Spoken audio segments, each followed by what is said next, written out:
여러분 안녕하십니까. 7월 26일 수요일 넘치는 우리 교회 EQ 87일차 시작하도록 하겠습니다. 오늘 본문 말씀은 디모데전서 6장 3절부터 21절까지 말씀입니다. 어제 디모데전서를 살펴보면서 감독은 어떤 사람이어야 하는가에 대해서 살펴보았고요.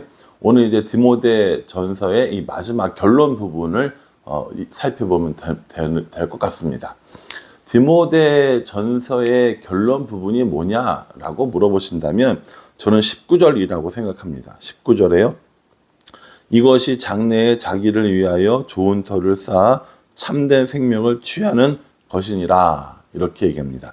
장래에 앞으로 자기를 위하여 좋은 터를 쌓아 참된 생명을 취하는 것. 자기를 위하여 좋은 터를 쌓아 참된 생명을 취하는 것. 예. 이게 결론이라는 거죠. 이것이 장래에 자기를 위하여 좋은 터를 쌓아 참된 생명을 취하는 것. 이 짧은 구절 이렇게 안 외워지네요. 자기를 위하여 좋은 터를 쌓아 참된 생명을 취하는 것. 이거래요. 뭐가요? 이것이 그렇다라는 거죠. 이것이 뭐예요? 이것이 3절부터 18절까지 나오는 말씀이라고 저는 묵상을 했습니다. 이게 정답이냐? 이게 아니에요. 큐티에 정답이 어디 있습니까? 묵상에는 정답이 없어요. 이게 쭉 읽다가 딱 걸리는 그 한 단어 혹은 한 문장에 정말 힘을 다해서 묵상할 수도 있고요. 또는 저는 어쨌든 간에 저희 묵상을 이제 공개하고 여러분들이 읽을 때 도움을 주는 사람이잖아요. 그러니까 전체를 쭉 살펴보고 핵심적인 구조나 어떤 구절들을 이야기해 주는 것 뿐입니다. 그러니 제가 하는 걸 정답이라고 생각하지 마시고요. 여러분들 마음에, 영혼에 울리는 그것을 묵상하시면 됩니다. 여러 펼쳐보고 안 읽어서 문제인 거지, 펼치고 읽으면, 열어보면 반드시 하나님께서 우리에게 은혜를 주신다라고 저는 생각합니다. 자, 그러면 바울이 이야기한 자기를 위하여 좋은 터를 쌓아 참된 생명을 취하는 이것이 뭔지 한번 살펴보고자 합니다. 두 종류가 나와요. 첫 번째는 하지 말아야 할 것이 나오고요. 또 하나는 해야 할 것이 나옵니다. 이 두 가지를 구분해서 한번 살펴보고자 합니다. 3절에 보면 누구든지 다른 교훈을 하며 바른말 곧 우리 주 예수 그리스도의 말씀과 경건에 관한 교훈을 따르지 아니하면, 이렇게 얘기하거든요. 이단에 대한 경고입니다. 그리고 하나님 앞에 말씀과 경건에 대한 교훈을 따르지 아니하는 자에 관한 것들을 말하고 있는 거거든요. 여러분, 요거를 살펴보면요, 우리가 분명한 게 있어요. 하지 말아야 될 것들을 하지 않고 해야 할 것들을 하면, 바울이 오늘 이야기한 자기의 좋은 터를 위하여, 자기를 위하여 좋은 터를 쌓아 참된 생명을 취하는 것을 얻게 된다는 겁니다. 이단에 따르거나 다른 교훈을 말하는 것 옳지 않다 하는 겁니다. 이러한 사람들은 어떻게 되느냐? 4절에 보면 그는 교만하여 아무것도 알지 못하고 변론과 언쟁을 좋아하는 자니 이로써 투기와 분쟁과 비방과 악한 생각이 나며, 이렇게 얘기합니다.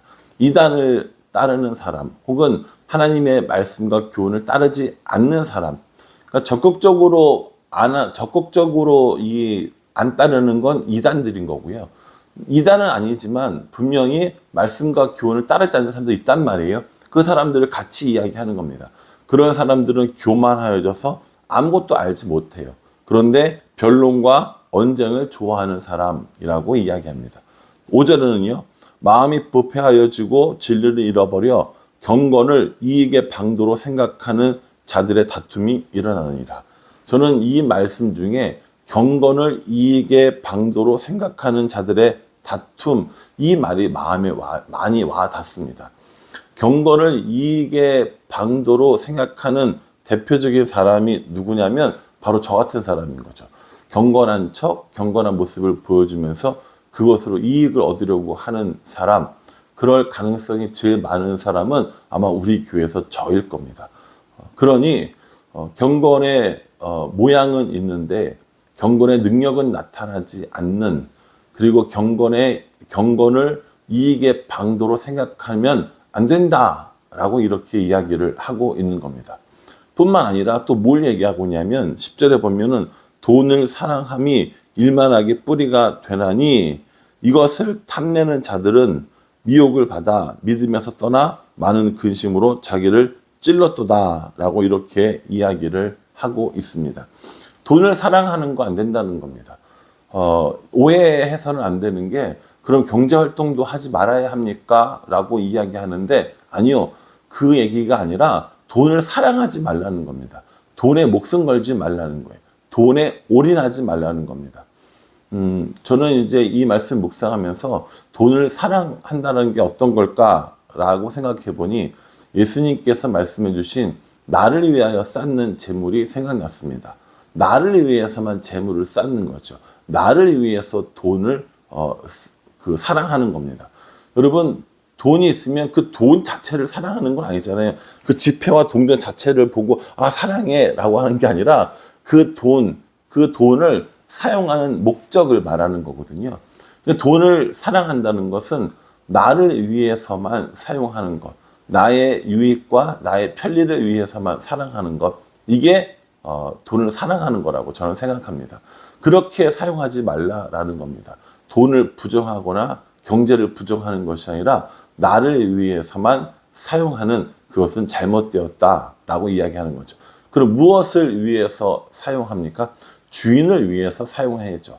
주인의 마음이 있는 곳, 주인의 시선이 머무는 곳, 그곳에 사용하는 것, 그것이 돈을 맡은 사람들이 해야 될 일인 거죠. 여기서 나오는 이제 개념이 청지기 개념인 겁니다.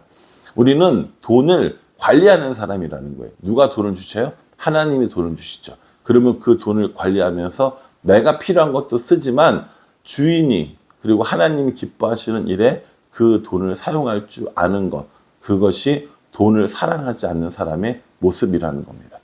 그러니 바울은 우리에게 하지 말아야 할 것을 이야기하면서 다른 교훈을 말하는 것, 그리고 말씀과 경건에 관한 교훈을 따르지 않는 것, 이러면 안 된다라고 이야기하는 거고요. 또 하나는 돈을 사랑하는 삶을 살아서는 안 된다라고 이렇게 이야기를 해주고 있는 겁니다.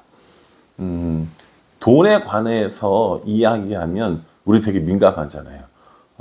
돈에 대해서 이야기하면 좀 뭔가 좀 어색해지고 서로 불편해지는 이런 것들이 있지요. 알게 모르게. 나중에 제가 헌금에 대해서 한번 설교를 할 거라고 이야기를 했었거든요. 그리고 이 돈에 관해서 시험 들은 사람이 있을까봐, 혹은 헌금에 관해서 시험 들은 사람이 있을까봐 저 다음 주에 헌금 설교합니다 라고 말하고 헌금에 관한 설교를 할 예정입니다. 분명히 가르쳐야 될 부분이고 분명히 이야기할 부분인 건 맞거든요. 그런데 믿음이 연약하거나 아직 준비되어져 있지 않은 사람들이 이 설교를 통해서 시험 들거나 실족 들지 않고 미리 마음의 준비를 하기 위해서입니다. 그러니 여러분, 이 돈에 관해서 혹은 헌금에 관해서 나중에 다시 한번 점검해 보기는 하겠지만, 오늘 바울이 우리에게 권면하는 건 돈을 사랑하지 말아라 라고 이렇게 금지하고 있다. 요것만 기억해 주시면 좋겠습니다. 하지 말아야 할 것 두 가지, 다른 교훈을 말하는 것, 이단에 빠지는 것, 혹은 말씀과 경건에 관한 교훈을 따르지 않는 것, 이거 하면 안 된다고 얘기했고, 돈을 사랑하는 거 하면 안 된다고 얘기했어요. 그럼 해야 할 것들은 뭐냐? 11절에 오직 너 하나님의 사람아, 이것들을 피하고, 앞에 말한 거죠. 의와 경건과 믿음과 사랑과 인내와 온유를 따르며 믿음의 선한 싸움을 싸우라. 영생을 취하라. 이런 얘기들을 하십니다. 그래서 우리가 해야 될 일은 뭐냐면 의와 경건과 믿음과 사랑과 인내와 온유를 따르는 것, 그리고 믿음의 선한 싸움을 싸우는 것, 영생을 취하는 것, 그리고 이러한 명령들을 지키는 것을 말하는 겁니다. 이 얘기들을 쭉 하고 바울이 뭐라고 얘기하고 있냐면 19절에 이것이 장래에 자기를 위하여 좋은 터를 쌓아두는 참된 생명을 취하는 사람이 해야 될 일이라고 이야기하는 겁니다. 그러니까 방향성이 저는 있다고 생각을 하거든요. 하지 말아야 할 방향성이 어떤 것인지 이해하시죠? 자기를 위해서 사는 사람이 아니라 하나님을 위해서 사는 사람, 또 그렇게 하기 위해서 자신의 경건 훈련을 열심히 하는 사람, 하나님을 따르기 위한 노력을 열심히 하는 사람, 이걸 말하는 거고요. 궁극적으로 우리가 나아가야 할 길은 따라야 할 것들, 의, 경건, 믿음, 사랑, 인내, 온유를 따르며 믿음의 선한 싸움을 싸우고 날마다 이 땅에서 영생을 누리며 살아가는 것. 저는 그게 해야 될 일이라고 바울이 우리에게 권면을 준다고 생각합니다. 우리는 어떤가요? 이 디모데전서를 한번 여러분 쭉 읽어보십시오. 바울은 내내 우리한테 너 자신에게 집중하지 말고 하나님에게 집중해라. 하나님을 바라봐라. 하나님을 따르는 일에 최선을 다해라. 노력을 해라. 라고 이렇게 이야기하거든요. 우리는 하나님을 따르는 일에 최선을 다하는 것이 아니라 내가 편하게 살고 내 유익을 위해서 노력을 하는 그런 모습을 보이지 않습니까? 여러분들은 아마 그러시지 않을 것 같아요. 여러분들 그러시지 않을 것 같은데 저는 종종 가끔 혹은 자주 이러한 일들을 합니다. 나에게 유익이 되는 건 뭘까? 나에게 이로운 건 뭘까? 어떤 것이 나한테 이익인가? 이런 것들을 생각하는 경우들이 참 많이 있거든요. 오늘 이 말씀이 참 저를 많이 찌릅니다. 너 지금까지 어떻게 살았어? 이렇게 물어보는 것 같아요. 그러면서 너 지금까지 어떻게 살았던지 간에 그렇게 살지 말고 하나님을 위해서 살아야 하고 경건과 말씀을 따르는 이런 훈련들을 계속해서 해야 돼 라고 말하는 바울의 권면이 들리는 것 같습니다. 말씀을 묵상하다가 이런 말씀을 듣게 되면 감정이 소용돌이 쳐요. 되게 속상한 거예요. 이렇게 내가 못했구나. 하나님이 말씀으로 날 찔러주시는구나. 라고 이렇게 생각이 들고 또 그렇다면 난 이제 어떻게 살아야 하는가에 대한 생각이 들게 되는 거죠. 사랑하는 성도 여러분, 말씀이 우리에게 주는 유익은 저는 이런 거라고 생각합니다. 내가 하지 말아야 될 것들을 끊고 해야 할 것들을 당연하게 하는 것. 그것이 말씀이 우리의 삶을 인도해주고 말씀이 우리의 나아갈 바를 알려주는 거라고 생각합니다. 그래서 오늘 이 말씀을 묵상을 하면서 자기를 위하여 좋은 터를 쌓아 참된 생명을 취하는 것. 이것 좀 해야겠다. 이걸 좀 더 열심히 해야겠다라고 생각을 했습니다. 더 많은 유익을 위해 살아가는 삶이 아니라 참된 생명을 얻는 일, 또 그것을 누리며 사는 일을 해야겠구나라는 생각을 하게 됐습니다. 여러분들은 오늘 어떤 말씀이 여러분들의 마음을 찌르고 여러분들에게 나아갈 길을 알려주셨나요? 그 말씀을 묵상하고 그 말씀을 적용해 하면서 오늘 하루를 살아가는 것. 그것이 하나님이 오늘 우리에게 하루라는, 오늘이라는 나를 주신 이유가 아닐까라고 생각합니다. 바라기는 저와 여러분 모두 하지 말아야 할 것들은 하지 않고 해야 할 것들은 해 나가면서 하나님과 함께 기쁨으로 오늘 하루를 우리들의 삶을 살아갈 수 있기를 주님의 이름으로 축복합니다. 기도하겠습니다. 하나님, 바울은 우리에게 하지 말아야 할 것을 알려주었습니다. 또 해야 할 것도 알려주었습니다. 하지 말아야 할 것들은 하고 해야 할 것들은 하지 않는 우리들의 삶을 돌아보며 말씀이 우리들의 삶을 찌르는 것을 또 어떻게 살아야 하는지 보여주는 것을 오늘 말씀을 묵상하면서 보게 됩니다. 이렇게 살아갈 수 있도록 우리 인도하여 주시옵소서. 예수님의 이름으로 기도합니다. 아멘. 여러분 오늘 이 말씀 따라 살고요. 또 수요일 예배 통해서 또 하나님의 귀한 은혜 말씀을 나누는 시간을 가졌으면 좋겠습니다. 이따 뵙도록 하겠습니다. 감사합니다.